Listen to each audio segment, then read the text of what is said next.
that was when I finally realized that, then my training started to take a different path.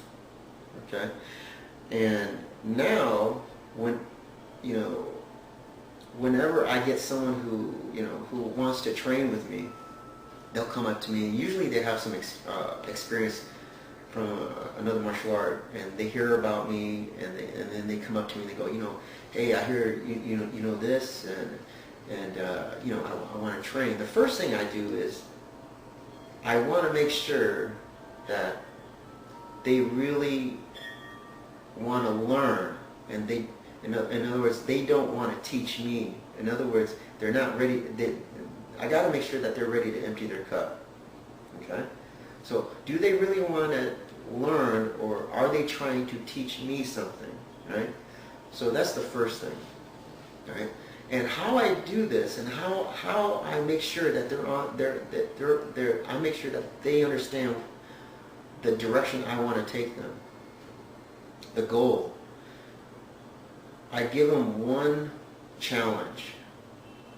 I say, okay, stand there, stand up, stand there. Don't move your hands, don't move your feet. I don't want you to move your body at all, right? And I want you to be able to show me martial arts. Okay? That is my first lesson, right? So they usually stand there and they go, I've never had anyone answer it right, okay, or be able to do it initially, right? So they stand there and they go, well, what are you talking about? How do I show you martial arts if I can't move my body?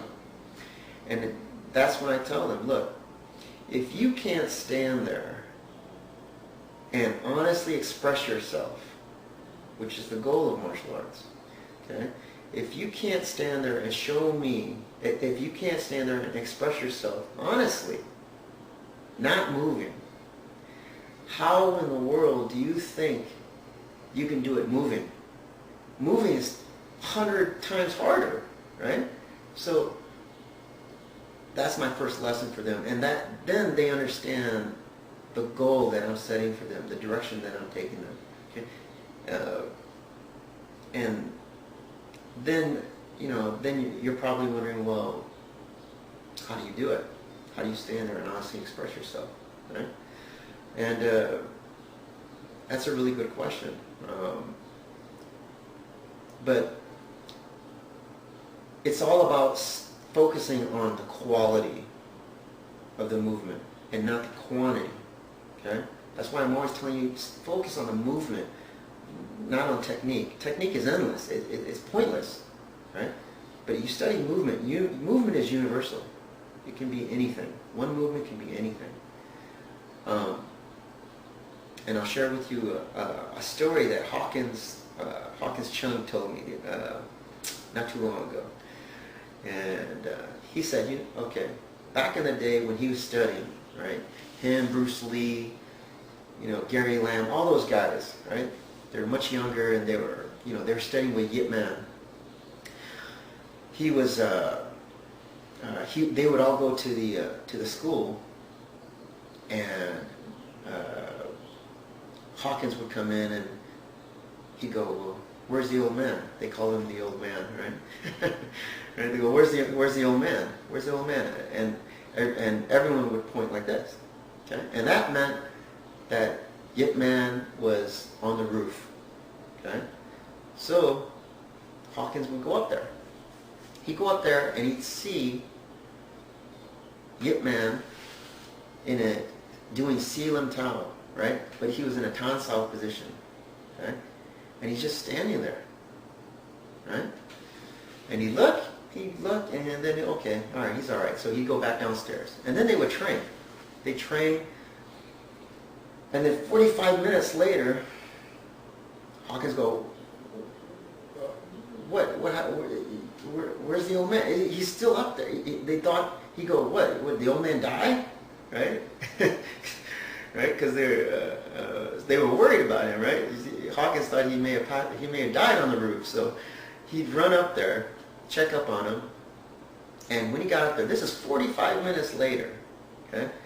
He'd run up there, he'd look out and he'd see Yip Man in the same position with his hand out in a Tan Sao position, right? He hadn't moved. And you have to think about that for a minute, right? Do you realize how perfect your structure has to be able to hold that Tan position without moving for 45 minutes, right? That's amazing. I mean, you cannot use any muscle at all. That's 100%. You have to rely on structure because you can't do it. Your muscles, even if you use a little bit of muscle, it would give out.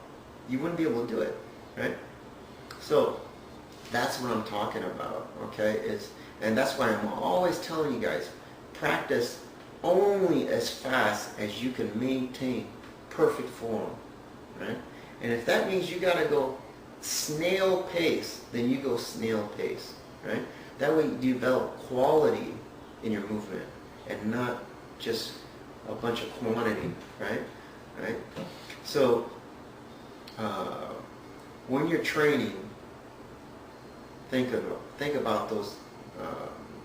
Think about that concept, right? Of focusing and developing quality in your movement, right? And when you're doing your Selam Tao form, and you know, how slow can you do it?